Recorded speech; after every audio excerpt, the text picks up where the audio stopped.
Okay, Laura, because Laura is Laura like me, Laura, not Laura. We are in a new part of the museum, and it's very beautiful. And you've been working in awesome organizations, Creative Time, the Art Foundation, now like a couple of years here at the Queen's Museum. I will definitely ask you, because now we are in the Queen's Museum, who has been the most socially engaged artist that you can recall? The thing is that, artists normally work in silos and they are in their studios, but now it's happening more and more that they are stepping out of their comfort zones and like getting more involved with the communities, or at least the socially engaged art world, social practice, and getting more strategic and more an strategic idea on how to advance their work. Right? This was a question done by Stefan Doherty from my school also. It's like changing the paradigm. Why now? And which artist embodies this, you think, one that you like? Or, sure. Well, there are so many artists that are doing amazingly inspiring work right now. I think, why now? Well, I think that there are many reasons. There are a lot of artists who have really been interested. Oh, we have a school group coming in. That's nice. Kids are important. Actually, somebody outside the museum, when I ask, what do you want to see in the museum, thinks that kids get excited. Because if they learn, then they grow. Exactly. So here are the kids. Here are the kids. Yes. I think that why now is a really important question. And I think for some years there have been a growing corpus of artists who have really been wanting to work in a very intentional way outside of the museum and gallery system. And why? Because I think that those systems are perceived in some ways as being not for everybody. And, the Queen's Museum for a long time has been a place that has been about openness and about really welcoming.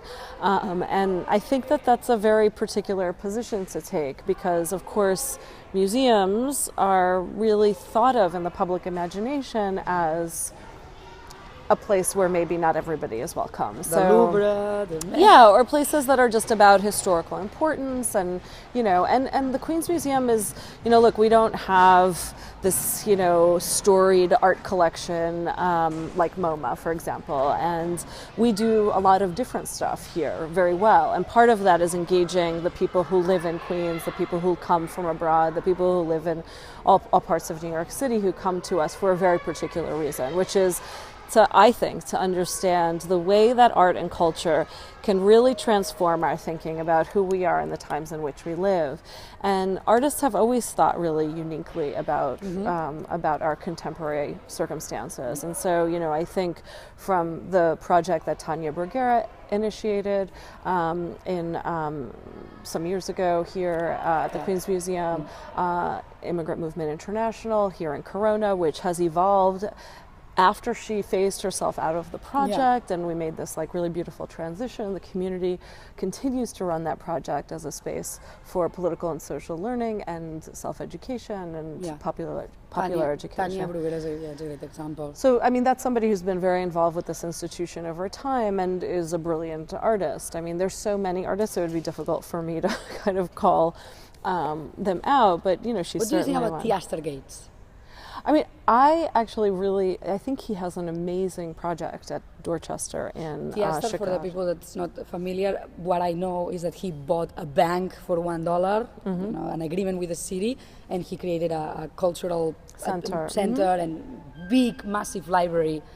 There is the discourse, some people say that he's too much him, the famous figure. I think it's a means to an end, though, too. I think there's there's an element of, how do we recreate the structures to support the work that we want to do? And, I think there's a lot that's broken about the nonprofit system, for example, that, creates strange power dynamics. Yeah. And I think one of the interesting things about Theaster, beyond the artworks that he creates, is the kind of systems he's trying to break down to reflect perhaps something that's more equitable in the end, that's not just about his star power, or, because he's creating works himself using his star power in a way of sort of instrumentalizing himself to fund these other things that I'm not sure where else it comes. Maybe it's needed that he emerges as this star figure to get what he wants, what we all want, that is happiness, right? What will you say? I asked some, like 3 people coming to the museum. Michael said he wants to see basketball in the museum. Well, there we go. Now, like Victoria, if you can see, like this is Ronnie Quevedo piece. Those people is allowed to play here? Yes, well, you can certainly go on it. I'm not sure that you're allowed to play basketball. Now, so, and also Animalitos, Celia, that she's selling the fruits when you come out of the train. She was, maybe then we talk about this. I was like, Celia, what would you like to see in the Queen's Museum? She said, Animalitos, little animals, because my daughters like Animalitos. So another one, Dora, a little girl, said, the mother said, she wants something like music, dance, because she's very nervous, right? See, so what do you have to say to all this? Be like, are you listening to all this? How you engage with these people to come to the Queen's Museum and explore and play? And what about like putting animals and milk, bubble tea, she said, Dora. she wants bubble milk tea. Yeah.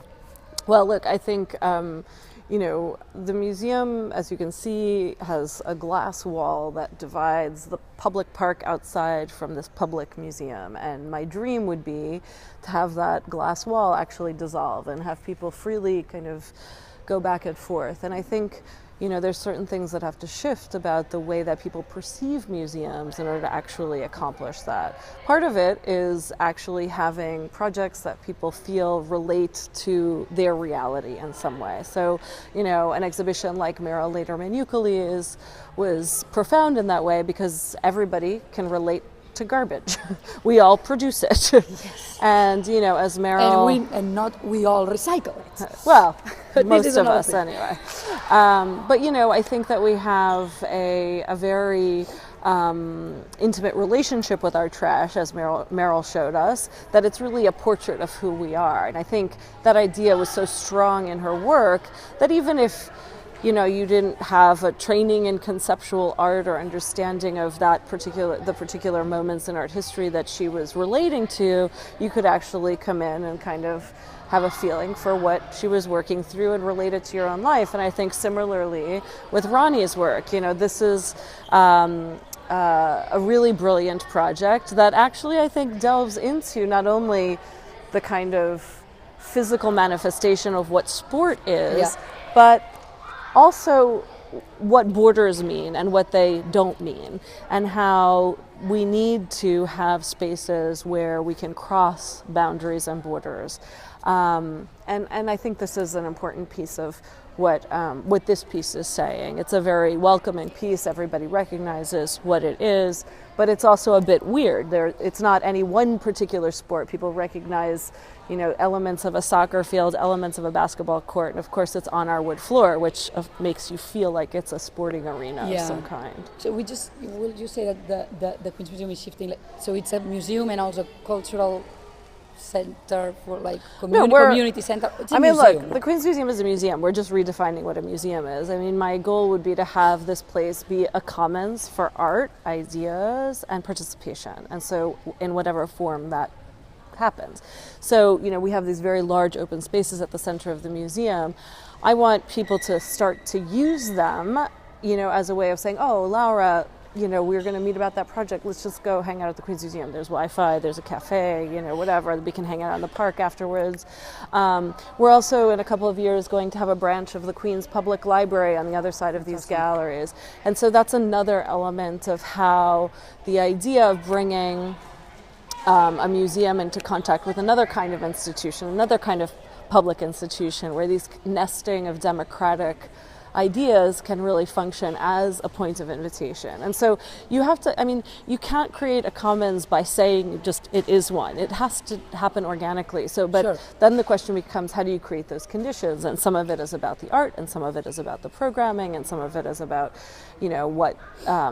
what the physical space feels like, how the interactions are at the front desk, if you even have a front desk, these kinds of things that are very essential to how people experience space. So, Laura, a couple more questions.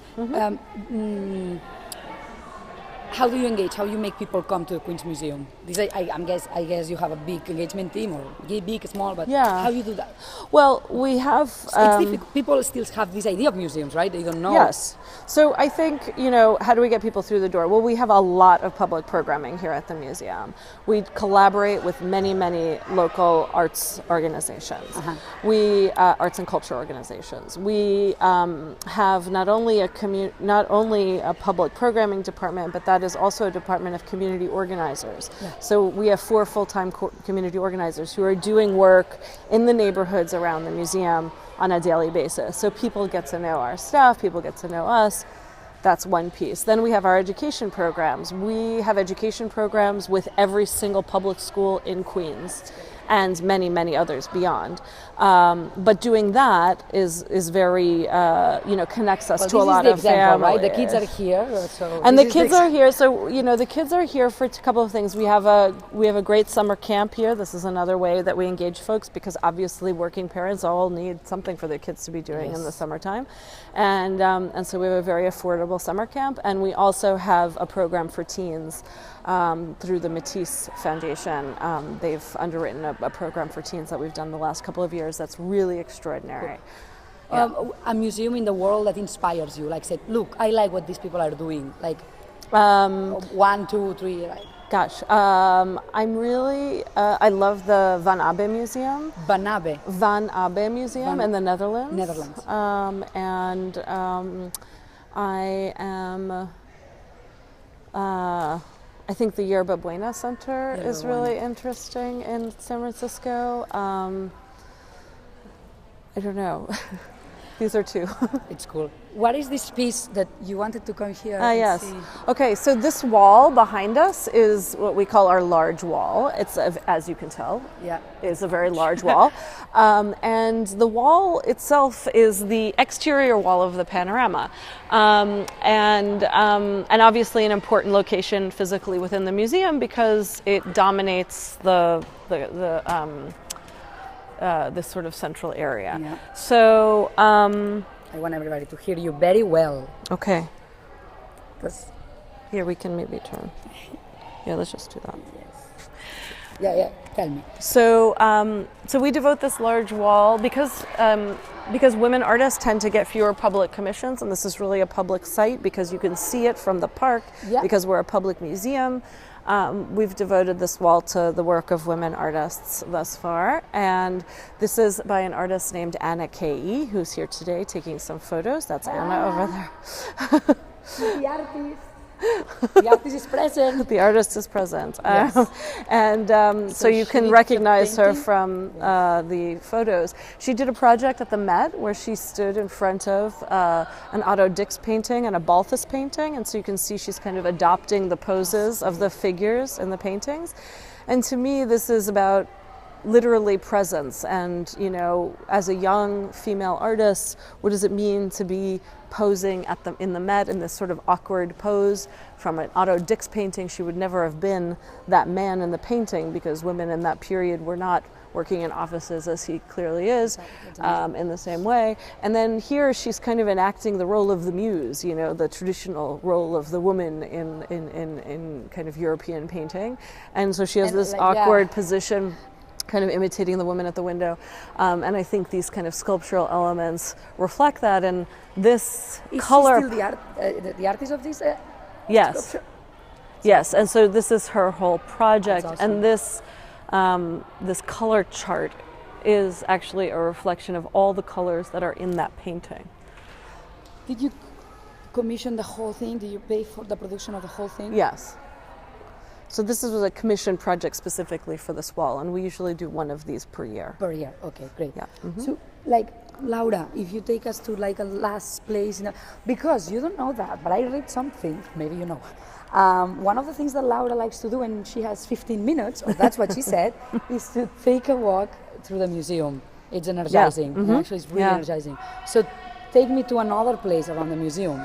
Well, let's go into the next exhibition, which is called 9, and we have 9 artists who are in our studio program. There are 9 artists who are working here in the museum every day, and this is a show of their work.